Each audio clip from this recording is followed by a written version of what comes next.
Noche UFC is going down in Las Vegas this weekend, and I'm pumped to see who comes out on top. I've partnered up with DraftKings, and they got an offer that is perfect if you're looking to get closer to the action. Right now, all new customers that bet just $5 will instantly get $250 in bonus bets. Download the DraftKings Sportsbook app. When you sign up, use my promo code SONNEN.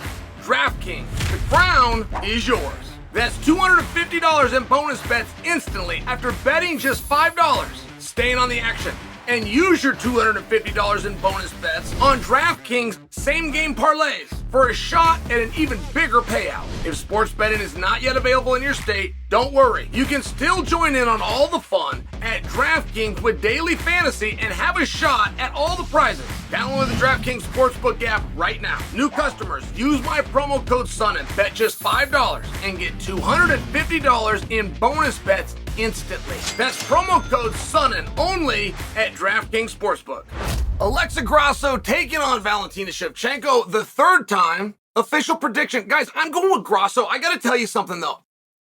There is something missing about this fight. I don't know what it is. It was never discussed. It was never talked about. But Shevchenko, very early on, had said, I don't agree with the judges. It came down to the judges, and they sympathetically gave it to Grasso because it was Mexican Independence Day. Now, this was met with a chorus of boos. A lot of people really resisted that, but Shevchenko did not stop there. She said, and this is not as the champion. You understand, like, I can't remember the time that this has ever happened. You're begging, you're on your knees, and you're begging for an opportunity. If you're not the champion, you're dancing to any drum. And Shevchenko said, I will only rematch her if we do it at home. If we do it in my country where the UFC has never put on an event before, they're going to put on their first event. They're going to come there, or I'm not going to rematch her. Now, the only reason that I remember that it was just so interesting. Like, if I'm Grasso, you quickly accept those terms. Grasso has the same job as any other champion, which is to make the most money against the easiest opponent. For sure, that is not Shevchenko. Shevchenko is awesome. Grasso knows this. Grasso just fought her. Grasso could not beat her. It ended in a draw. I mean, just for example, so you quickly accept the ridiculous terms as a way of getting out of it and saving face. Grasso, of course, didn't play it that way, but I'm sharing for you. They then go into the Ultimate Fighter. And we were told early on that this Noche business, the Sphere business, this was going to be headlined by Max and Ilya. It was also going to have Sugar Sean and Merab on the card. Now, we've always known from Jump Street that it was going to have Grasso and Shevchenko. In fact, we even did a season of The Ultimate Fighter building to that. Turned out, Max Topuria was fake news. And when we got confirmation that it was going to be Merab O'Malley on top of the bill was not announced with Grasso and Shevchenko at all. So, when I tried to look into that, which means when I came and asked you guys, hey, what do you hear and what's going on here? I got the same answer back 100% of the time, which was Shevchenko won't accept the fight unless it is in her home country. And that rings a bell, Meg. I remember her saying that before, but certainly when she signed it and did the Ultimate Fighter, certainly she understood. Somebody spoke to her. Somebody explained to her, we don't have any events coming up in your country. If we did, certainly look at putting you on top of it, but we don't have one. And on top of that, you're not the one we accommodate. You are not the champion. Do you want to be champion? Because if so, there's things that you have to go through, like, all the stuff that Grasso did, but the things you have to go through, including understanding that you don't pick where the fights are. The fights are in the octagon. Can we work this out or not? But none of that happened that we were ever made privy to. I would find that interesting. I would like to know. Perhaps not a word of what I just said to you is actually what happened behind the scenes. Perhaps. We don't know.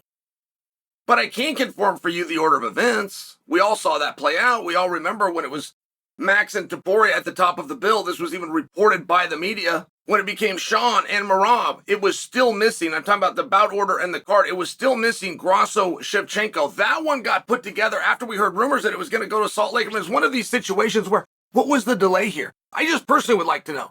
I like to know when somebody doesn't want to fight. I like to know when somebody is doing it begrudgingly. I think those things matter. And they matter in two different realms.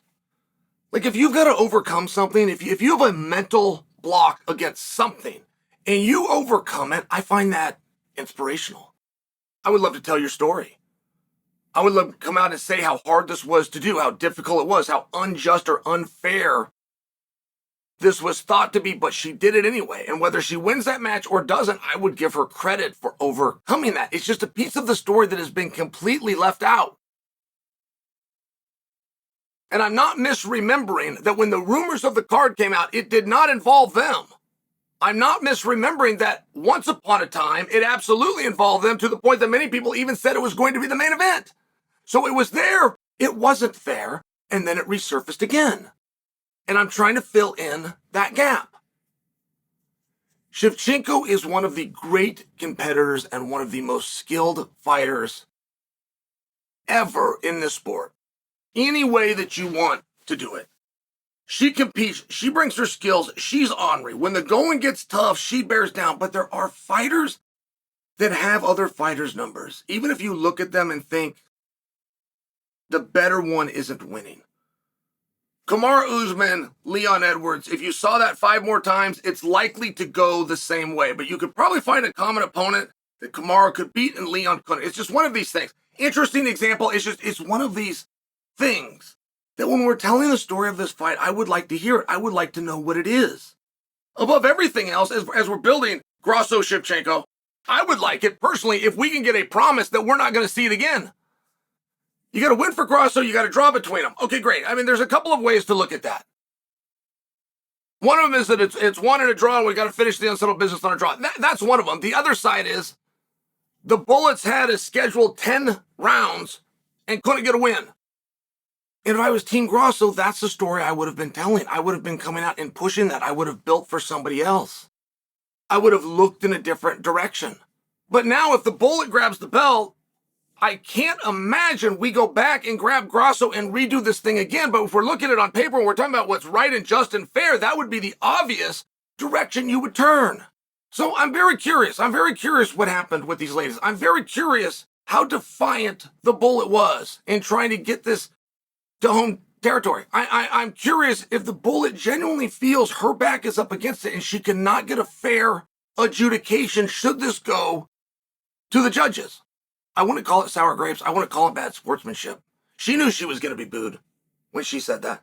She knew you guys weren't going to like that. It's how she felt. She was honest with us. I like that about the Bullet. But somewhere along the way, at least from what's been revealed to us, it appears the Bullet was in, the Bullet was out, now the Bullet's back in. What happened during that gap? What exactly happened when this fell off the shelf? What exactly was said and done to put Humpty Dumpty back together?